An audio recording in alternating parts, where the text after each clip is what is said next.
question. Yes, Mary. Since I am fairly new to Reiki, I haven't had any formal training. I've had just private sessions with you in the past. I was wondering, could you go over the training as far as how to become, like, to your level? Oh, sure. In the way I teach it, which is the traditional Usui method, there are 3 levels. The first level is the basic level where you open to a small portion of the energy. This is done intentionally so that you're not overwhelmed by the experience, that you have a chance to kind of get your feet wet, as it were. You learn what it feels like to give the energy to someone else. You learn what it feels like to receive it for yourself. And you get a little bit more aware of it. Then you go on to the second level, should you choose to go that way.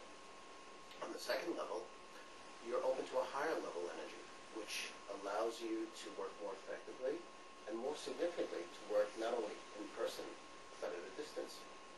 So you can work with someone around the block, in another city, another state, another country, another world. Truthfully, I've said, and I know it for a fact, the past, present, and future have no meaning whatsoever when you use Reiki 2. On this level, you are able to send energy across vast distances into the past of experiences that you've had, into the present, and help you prepare to be ready for experiences that you're going to have, such as a meeting or an exam. Into the future, to help yourself in a situation that you sense is going to be tense. Perhaps you know you're going to see someone in 3 or 4 days, and there's going to be some kind of verbal confrontation, and you want to soften that, or at least give yourself a chance to stay calm and focused in it.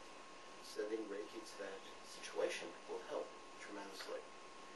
If you wanted to send to somebody who's sick, or not well, or just out of sorts, and as I've done many times, I have clients around the country, and it doesn't matter to me. Virginia, California, here in New York, I send it and they get it, and the benefits are very real and very palpable. So the first and second level trainings can be done anywhere in a period of 3 weeks to 6 months, or whatever your own time frame is. When you go on to the master's level, should you choose that, then you're deciding that you want to be a teacher. And you're saying to yourself, okay, I want to teach Reiki. But in order to teach Reiki, you really have to have a good technical knowledge of what Reiki is, how it works, why it works, the things it can do, and to be able to explain to people in a way that they can comprehend. Now, not everybody who goes on to the master's level formally wants to teach it. A lot of people want it just for themselves, and that's okay.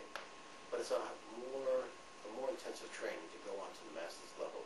Generally speaking, after you finish your Reiki 2 training, you'll need 6 months to a year, depending on how active you are and how involved you want to be.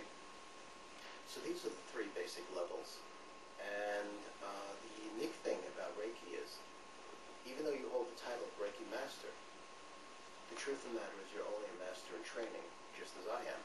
Because you'll never learn enough to be able to call yourself a true master. Because that, in my mind, says you know it all. And there is no way any of us are going to know it all. It's just not going to happen. Because the human being is so complex, and situations so complex, and they constantly change. And the more you understand something, the more you see its nuances, you see its subtleties, and you see new permutations that you weren't even aware of. And so that's what makes it interesting and exciting. So even though it seems like your course of study is finished, it's still going. And believe me, if it weren't, I would have been out of this a long time ago.